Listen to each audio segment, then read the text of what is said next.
Oke, halo semuanya, perkenalkan nama saya Suci Ratnana Swandi. Saya berasal dari kelas 11 IPA 4 dan saya absen 31.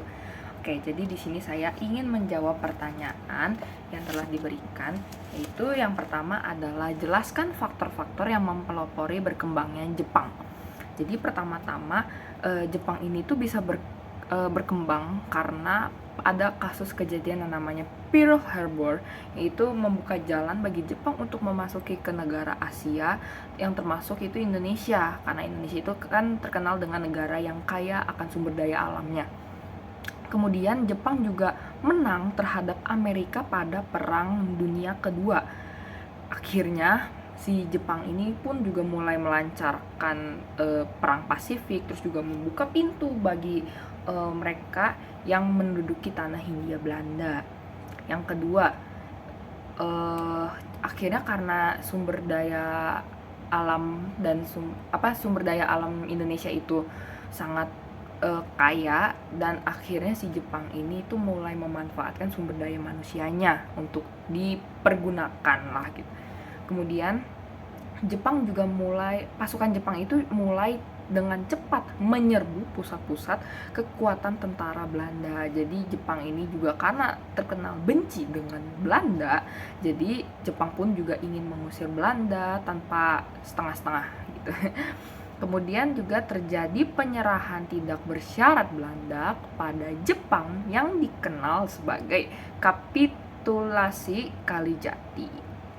Dan yang terakhir, Indonesia mulanya itu luluh kepada Jepang. Jadi ya Jepang itu ya memanfaatkan kesempatan tersebut untuk membangkitkan dari negaranya tersebut lah. Dan yang kedua, soal nomor 2 adalah jelaskan tentang peristiwa yang pada akhirnya membuat Jepang menjadi sebuah negara yang terbuka. Jepang ini dulu itu yang sering kita tahu adalah sebuah negara yang tertutup. Ya, kenapa? Karena di sini Jepang sebelumnya itu dipimpin oleh shogun pada abad ke-19 yang kemudian berakhir dan dimulai dengan kekuasaan kaisar di Jepang, yang kemudian akhirnya itu menyebabkan si Jepang ini menjadi negara yang tertutup, karena penguasanya ini si shogun itu juga terhadap Jepang menolak dengan kebudayaan Jepang tersebut. Jadi mereka ini benar-benar sangat tertutup karena budayanya itu ditolak sama si penguasanya tersebut. Tapi pada akhirnya setelah kejadian tersebut, kekaisaran Jepang itu diganti oleh kaisar yang baru bernama Meiji. Nah, terus akhirnya Jepang pun juga mulai terbuka dengan kebudayaan luar. Ya bersyukur ini buat Jepangnya itu, jadi mereka mulai bisa terbuka dengan lingkungan sekitarnya, jadi mulai terbuka terhadap dunia juga, jadi bisa memperkenalkan budaya-budayanya mereka. Terus Kaisar Meiji pun juga meskipun telah mulai membebaskan masyarakat Jepangnya itu untuk berekspresi menunjukkan kebudayaan-kebudayaannya itu, tapi dia juga tetap tegas membuat peraturan bahwa kalau kebudayaan asing boleh masuk, tapi dengan syarat-syarat tertentu, yaitu adalah contohnya seperti teknologi dan strategi perang, karena tidak seenaknya kalau hal-hal tersebut itu masuk ke dalam negaranya. Dan kemudian yang ketiga soalnya adalah kronologi Jepang masuk ke Indonesia. Ini perjalanannya cukup panjang. Jadi yang pertama itu adalah dari setelah kejadian Pearl Harbor atau Perang Dunia Kedua, serangan Jepangnya ini mulai diarahkan ke Indonesia. Jadi yang bagian sana sudah kelar, Jepang mulai pergi ke bagian Indonesia. Kemudian pada bulan Januari 1942, Jepang itu mendarat dan memasuki Indonesia melalui daerah Ambon dan menguasai seluruh Maluku. Next, pada 12 Januari 1942, daerah Tarakan dan Balikpapan itu mulai dikuasai oleh Jepang. Selanjutnya setelah 1 bulan di bulan Februari 1942, Jepang ini mulai menyerang Sumatera setelah berhasil menyerang Pontianak dan melakukan serangan ke Jawa. Jadi ini mulai makin merambat ya, dari Ambon, terus ke tadi Tarakan, Balikpapan, terus juga mulai ke Sumatera, bahkan sekarang sampai menyebar ke Jawa.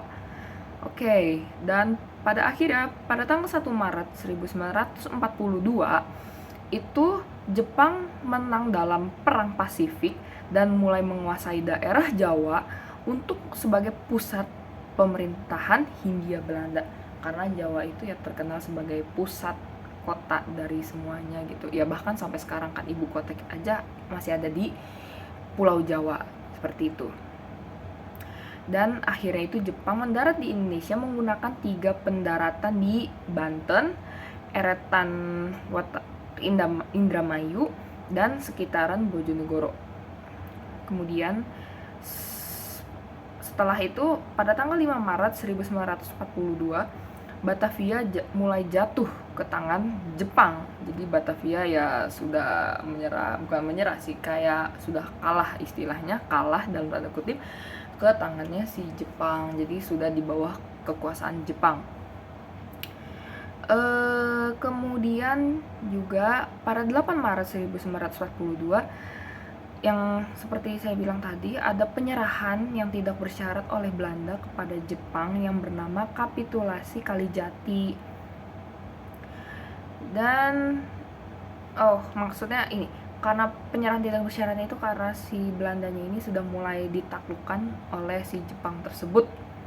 Kemudian pada pertengahan tahun 1942, pemerintahan Jepang di Indonesia itu mulai membentuk pemerintahan militer dan dibagi menjadi pemerintahan militer, angkatan darat, laut, dan udara.